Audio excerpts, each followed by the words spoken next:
Hi, I'm Jackie Walker-Gibson with the National Headache Foundation's Headwise magazine. Headache and depression is a common comorbidity among patients who present to a headache clinic.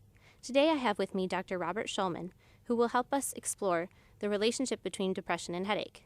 Some of the following questions have been submitted by readers, so thank you to those of you who have participated in the creation of this podcast. So Dr. Shulman, let's start with some definitions. Let's define depression first, because I think a lot of people lump it together with anxiety and other stress disorders. Okay, excellent question. Depression is a clinical syndrome characterized by either a severely depressed mood or a profound loss of interest in usual activities or inability to feel pleasure for a period of 2 weeks or greater. And then it's accompanied by other symptoms, including loss of energy, loss of motivation, it can have feelings of anxiety, or can be more flat and empty. There are other associated symptoms, including sleep disturbance, appetite disturbance, feeling hopeless, helpless, certainly suicidal thought can come into play. So depression is generally a clinical syndrome encompassing these symptoms. There are certainly the major depressions, which is what we've described. One can have depressed feelings or sad feelings or unhappy feelings without the other cluster of symptoms. And that would not be considered a major depression. That could be a depressive reaction. It could be a depressive kind of character structure. It could be a short-term depressive reaction to certain life stressors. So that's the clinical syndrome of depression. Interestingly, there are a number of symptoms of depression that can overlap with symptoms of pain, and then we begin to try and distinguish between symptoms of pain or pain syndromes and depressive symptoms.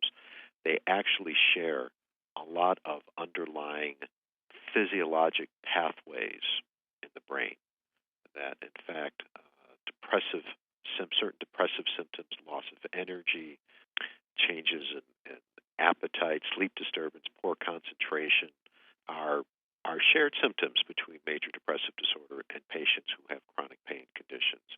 So there's a great deal of overlap between pain and depression. Great. And, it sounds like from some of the journals and literature on depression and headache, like it's a bidirectional relationship. So headache can cause depression can cause headache. Have you found that to be true? And also, if that is true, can depression actually make headaches worse once it's been identified? Yes. There, in fact, has been a bidirectional relationship described by Detroit area study of headache. It was done by Naomi Breslau in the late 80s, and what they did show is this bidirectional relationship. Kathleen Marikangas, who's a researcher out on the East Coast, has actually also done a lot of epidemiologic work in this area. What she has demonstrated is that when you follow patients with migraine over the long haul, they often have predisposing or premorbid anxiety syndromes. They will often have a generalized anxiety or panic disorder. There's a group out of Italy that describe people with obsessive compulsive disorder being at high risk for developing migraine headaches.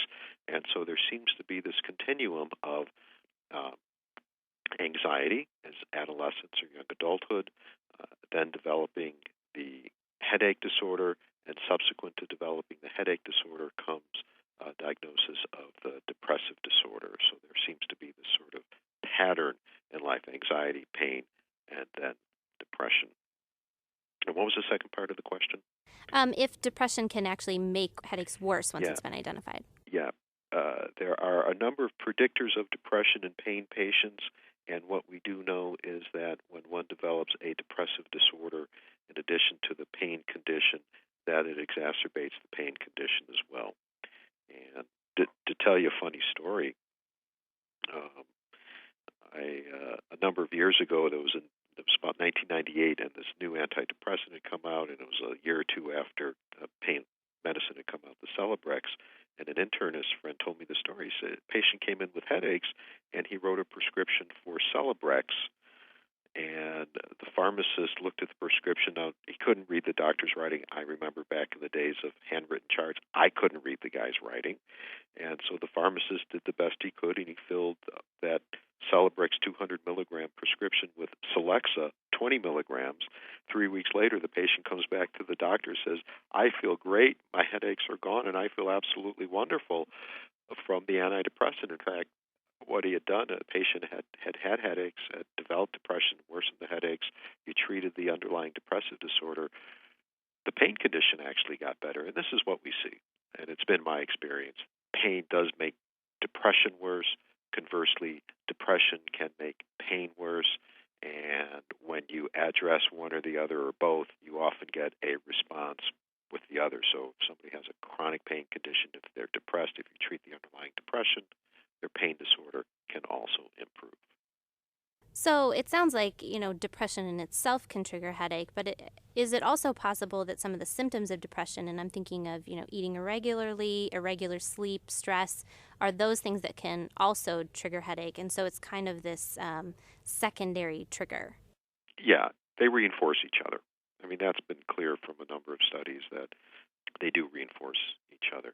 Interestingly, in the old pain literature, fibromyalgia, headache and such, in the days of the tricyclic antidepressants, and that the studies using a little bit of amitriptyline, a tricyclic antidepressant, seem to show benefit for pain disorders at doses lower than one would expect the person to respond to if they were depressed, and earlier. The pain resolves earlier than one would expect if one was treating a depressive disorder. Again, so responds quicker at lower doses for the pain disorder than if it were depression. So it just really points out the shared physiology between the pain disorders and depression, that they do have, they share a lot of the same structures in the brain, the same circuits in the brain. The area of the brain where pain is perceived is an area that's highly enriched with the parts of the brain called the limbic system, where you get an emotional attachment to the perception of pain. They share the same neurotransmitter kind of circuits, and they affect each other. They work on each other. So when you use certain antidepressants, even if you're not treating mood, you can affect the perception of pain. And just like if you're treating depression with antidepressants, you're going to affect the parts of the brain that are involved in the perception of pain, and where emotional attachment or emotional input into perception of pain occurs as well. Okay, and in terms of the types of headaches that arise with depression, or the types of headaches that trigger depression, I've read that it's usually a tension-type headache. You also mentioned migraine. Is it typical that it's a specific type of headache that's related to depression, or can it be different types? It can be different types. Certainly it can be different types. In the headache literature, when they talk about this anxiety, headache, depression continuum, they're talking about traditional migraine headache, either with aura or without aura, classic migraine headaches.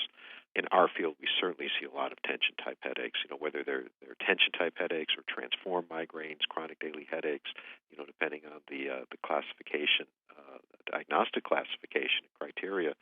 To the psychiatrist, it's a headache. To the headache specialist, it's a very specific type of event. And I still think that the pain is still perceived in a certain way. Depression affects the perception of pain, and the treatment usually involves treating the underlying circuitry. If there's a depressive component, you treat that aggressively. The perception of pain, regardless of the type of headache, should improve. Okay, great. And I've heard a connection between depression and both morning headache and nighttime headache. And in fact, in my discussion with Dr. Diamond, who's the founder of the National Headache Foundation, he says, if someone presents and they say, I have morning headache or I have nighttime headache, that right there can help a headache specialist determine that they may have depression. So, in your experience, why does depression cause headaches at these specific times? I'm going to speculate now because I don't know for sure, and I haven't seen the information that Dr. Diamond is referring to, so I'm going to defer that information to him.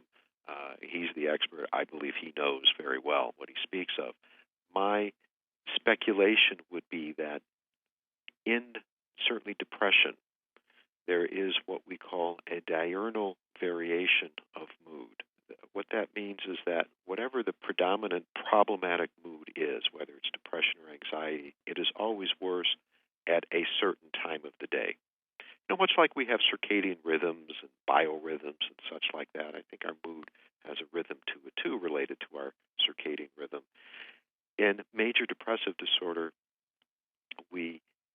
the classic presentation is that we see a worsening of whatever the mood might be first thing in the morning upon awakening, and that is when people feel absolutely their worst, and it is a common feature of depression. Now, it doesn't always happen that the diurnal worsening occurs first thing in the morning. For some people, it's at the end of the day. And maybe that's what Dr. Diamond is referring to, and maybe that is what is, in his experience, typical of a headache sufferer with depression, that there is a specific worsening of the symptom as related to their diurnal rhythm. Okay, great. Yeah, he did mention diurnal rhythm, so that does definitely fit with what he said as well. So it's nice when there's consensus, isn't there? Agreed. Yeah. Now that we've gotten some of these definitions out of the way, we can maybe move into how the comorbidity is diagnosed. I think we know that a headache specialist can certainly make this diagnosis, but perhaps it's also useful to have the patient see a psychologist. So what can a psychologist do for this type of comorbidity?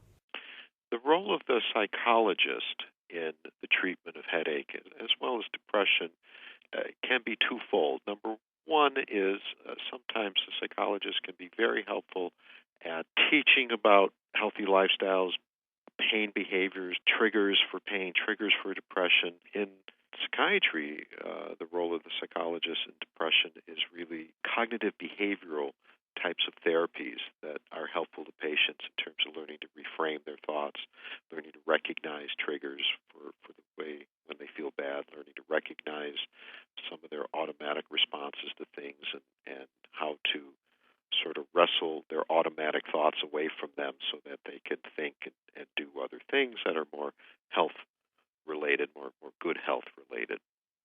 And the same is also true with pain disorders as well, that the psychologist can help teach the individual to recognize triggers to their pain condition, to help them reframe their pain, help them to deal with how their reaction to pain situations might be improved, be changed, so that they don't have to suffer as much with their pain conditions. In terms of diagnosing the problem, I think that psychologists can be good diagnosticians, but they're going to be working on the psychodynamic or the non-pharmacologic treatments for these conditions. I think that if their headache specialist or the primary care physician is comfortable treating depression themselves, they certainly can do that if they have a good understanding of the kind of comorbidities between the pain disorder and psychiatric disorders. I think the role of the psychiatrist is when, if the primary care doctor or the headache specialist feels the depressive disorder has been too refractory to treatment, or if they're uncomfortable treating the psychiatric comorbidities, then the psychiatrist is called in, who usually is the expert in the psychotropic medications for these conditions. Great. And, another issue that sometimes comes up in terms of diagnosing is that depression and migraine are both conditions that can sometimes be stigmatized in society in terms of, oh, it's just a headache, or, oh, you're just upset. People may be afraid to talk to their physician about it, or they may be embarrassed about these types of things. So what do you make of that? Well, it's certainly true with anxiety and depressive disorders. Oftentimes, the primary care doctor picks it up just through his or her knowledge of the patient, that there's a change in their functioning, or in this day and age when medical care is becoming more fragmented and insurance changes every year and people have to start out with new doctors every year, your presentation to the doctor is almost always very problem-focused. Usually, I think, people don't talk about feeling depressed to their primary care doctors unless they have a long-standing relationship and feel comfortable with them. But they will go in and complain of pain, or they'll complain of sleep problems. And I think it is the very tuned-in primary care person who knows how to ask another extra couple of questions. Well, you're not sleeping. You're not sleeping because you're thinking about things all the time, or you're waking up in the middle of the night thinking about all the bad stuff that's going on. Those kinds of questions I think are helpful to sort of weed out, or pick up, other kinds of comorbid conditions. And I think the good primary care and the good headache doctor are really very amenable to doing that. You also have to ask the question about substance misuse or substance abuse, those sorts of issues as much in play when there is both a mood and pain condition. And taking it a step further, let's address suicide for a moment, because chronic headache and depression are certainly two things that could put one at risk for suicidal thoughts. So, if someone presents with what appear to be suicidal thoughts, how is that addressed, and what might you have to say to those people? I think that for some professionals who are inexperienced in assessing for suicide, they're always afraid to ask the question because they have this notion that if they bring it up, they may put thoughts into people's minds, and that just doesn't occur. If somebody's not suicidal, if you ask the question, they're not going to consider it then, and it's not going to increase the risk. It is a question that should always be asked, and it can be asked in any number of ways. But it should always be asked if there's a question of depression or a question of somebody is having so much pain that they're just sort of giving up on treatment if they express a sense of, I'm never going to get better.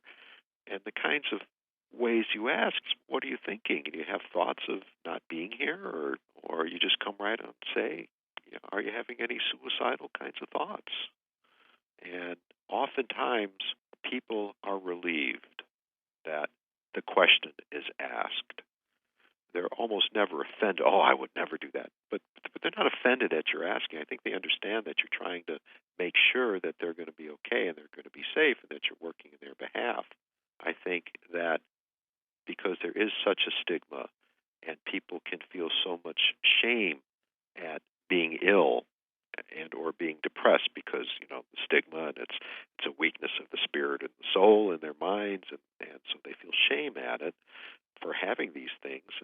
And if you bring it up in a non-judgmental way and you ask the question, they can often have great relief and say, I've had flashes, or I've thought about it, or what I say to people, if a bus hits you today, you're going to be upset about it.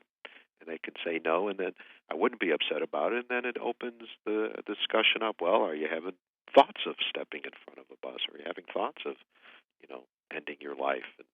And it can be a great relief to individuals who are suffering depression or suffering pain to be able to discuss it. Now, I think another thing that scares the mental health professional, or not the mental health professional, but the other allied health professionals and primary care doctors, is what happens if the person answers in the affirmative, that they are having these thoughts. At that point, if you get a positive response or a kind of positive response, you ask a couple more questions. Are you actually thinking of doing something? Do we need to protect you until you feel better? Because you will start to feel better sometime soon. And it opens the discussion. And I think the rule of thumb is if somebody really feels so bad that they can't tell you that they're going to be safe, even though I have these thoughts, I would never do it. My religion, prohibits me from doing it, or I would never hurt those around me. They'll give you a number of different answers, and they're genuine answers. And I think if somebody can have thoughts but no history of acting out on thoughts, no evidence of any comorbid substance abuse, then you can say, okay, then this is what we need to do. We need to get you referred to a mental health professional. You need to call in, or you need to do these things. And if it gets really bad, then you need to go to the emergency room. Red flags for depression or for suicide include comorbid alcohol abuse, especially comorbid alcohol abuse, family history of these kinds of events. Bipolar disorder is a risk factor for suicide in chronic pain patients, things like that. And so I think the person assessing these conditions really needs to be willing and able to ask a few questions, and also to be comfortable if there's an answer. You don't always have to react and send everybody to the hospital for an evaluation by a psychiatrist or crisis worker, but certainly know when you're not comfortable with somebody walking out of your office to make that recommendation as well. Okay, it's definitely a tough issue, so thank you for offering your insights there. So there is actually a very positive side to all of this, which is there are treatments available for this comorbidity. I know there's medications. There's also some psychotherapeutic activities that might be helpful, and of course, lifestyle changes. So, if you could briefly address, how might this be treated by a headache specialist? You have talked a little bit about tricyclic antidepressants, but what are the common medication and non-medication related treatments out there? What we try and teach headache professionals to do, and other physicians as well, is to recognize the comorbid state, and that if there is a comorbidity of the pain or the headache with depression, then consider the antidepressants. However, you also have to distinguish, is the depression within the context of something different, such as a bipolar disorder, and that changes everything as well. So let's just address major depression without bipolar disorder first. I think number one, there are certain medicines. All the medicines have been proven effective in treating depression. There are different kinds of depressions. There are the anxious depressions. There are also the more flat and empty depressions. And usually we think in terms of the medications, in terms of what kind of neurotransmitters they work on. For the anxious depression, you want something with a serotonergic activity. For the flat and empty depressive, you're going to want something with a more noradrenergic, dopaminergic spectrum of activity. And if they have a mixed depression, then you want something that's going to hit kind of all two or three neurotransmitter systems, so a nice, well-rounded antidepressant. And so when you're treating the depression, you kind of can break it down like that. Now, when you throw in the concept of a headache or chronic pain disorder, the pain data is clear that the best antidepressants to use in the pain conditions are those that have a dual spectrum of activity, both serotonergic and noradrenergic activity. And those medicines would include certainly the tricyclic antidepressants. Most of the monoamine oxidase inhibitors also work on both neurotransmitter systems, maybe with the exception of selegiline, which is the transdermal MSAM patch, which is relatively new. It's an old Parkinson's medicine that is in a transdermal preparation now specifically for depression. That tends to be more dopaminergic, noradrenergic. But besides the tricyclic antidepressants and the amine inhibitors, we have the class of medicines called the SNRIs. It includes venlafaxine, duloxetine, the O-desmethylvenlafaxine, which is a metabolite of venlafaxine. These are generic names. Do you need branded names? Would that be useful for your audience as well? I think you could go ahead and offer those, certainly within the confines that the National Headache Foundation would not necessarily say that these are their recommendations as a foundation. And also, I want to give the disclaimer that this would be out of labeling recommendations, that none of these medicines are approved by the FDA for the treatment of these pain conditions. They are for depression, but not necessarily for the pain conditions, with the exception of duloxetine, which is Cymbalta, which actually has an indication to treat neuropathic pain as well as fibromyalgia. So that's duloxetine is Cymbalta, venlafaxine is Effexor, and the O-desmethylvenlafaxine is called Pristiq. There's a fourth medication, milnacipran, which is Savella, which has been used in Europe as an antidepressant for a long time. It is in the United States specifically for the treatment of fibromyalgia and neuropathic pain conditions. So those are the SNRIs. There's one more medicine out there that is its own class of medicine. It's a totally unique antidepressant, and that's called mirtazapine or Remeron. A very effective antidepressant. It has certain mechanisms of action. Some of those mechanisms result in good things happening in terms of pain and mood. Some of those mechanisms of action result in side effects. So it's a different medicine. It's approved for major depression. It's been studied in pain disorders. It does not have an FDA-approved use in pain disorders, but as an antidepressant that enhances the function of serotonin and norepinephrine in those circuits can have a benefit for pain as well. Great. And one of our readers actually asked whether Pamelor, the nortriptyline, is effective. Pamelor, which is nortriptyline, is a tricyclic antidepressant. It does enhance both noradrenergic and serotonergic neurotransmission, and is an actual metabolite of Elavil, amitriptyline, which was one of the original ones described in pain conditions, can be very effective for pain disorders, for headache disorders, for fibromyalgia, as well as for depression. And also, one of the readers asked if you have migraine with aura, does that exclude certain medications then? It doesn't exclude any medicines, really. I think that some medicines have been studied more carefully in migraine with aura and have demonstrated better responses in double-blind, placebo-controlled trials. I think amitriptyline has been helpful. I think some of the other tricyclics have been studied as well. I think in terms of the newer antidepressants, the post-tricyclic antidepressants, starting with Prozac, fluoxetine, they have the SRIs, the selective serotonin reuptake inhibitors, and we have our SNRIs, the serotonin norepinephrine reuptake inhibitors.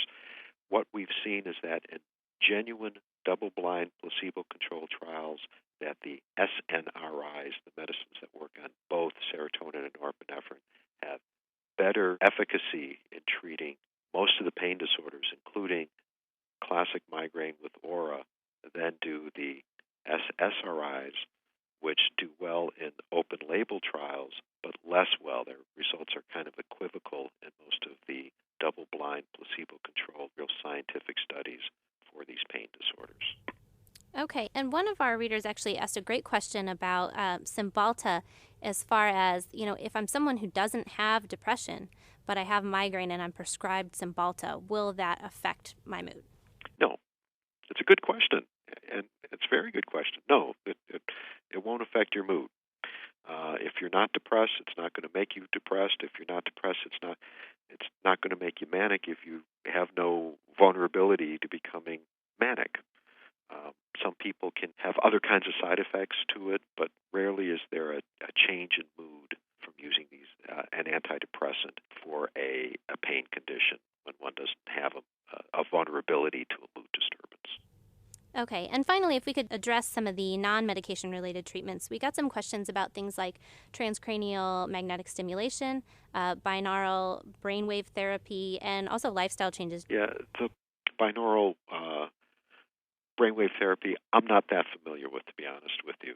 TMS, I certainly am familiar with. It's TMS or RTMS, which was a regional transcranial magnetic stimulation. It's using the technology of the big MRI machines, the X-ray machines, and focusing it down to a very small area where these machines will, these devices, what they do is that they project a magnetic field a couple inches away from the device and across the skull to a part of the brain. And what that magnetic field will do, it'll change polarity. For those of you who remember your physics, if you have a magnetic field, it creates a perpendicular electromagnetic field, and thus you get ions standing at either end. It sort of repolarizes things, and it changes blood flow to the area. And with repeated treatments in a certain part of the brain, it's been shown that it can alleviate some depressions. It was studied back in the 90s and 2000s as compared to electroconvulsive therapy, ECT treatments for more serious depressed patients. Those results were kind of equivocal, but what we see is that patients who don't have real profound major depression, who have major depression but are kind of functional, can do pretty well with the TMS treatments. It entails going to a treatment center, sitting in a chair for about 45 to 60 minutes, and having this device a couple of centimeters away from your head as it projects this magnetic field across your skull. And it's usually anywhere from 3 to 5 treatments per week, and it's usually anywhere between 20 and 30 treatments.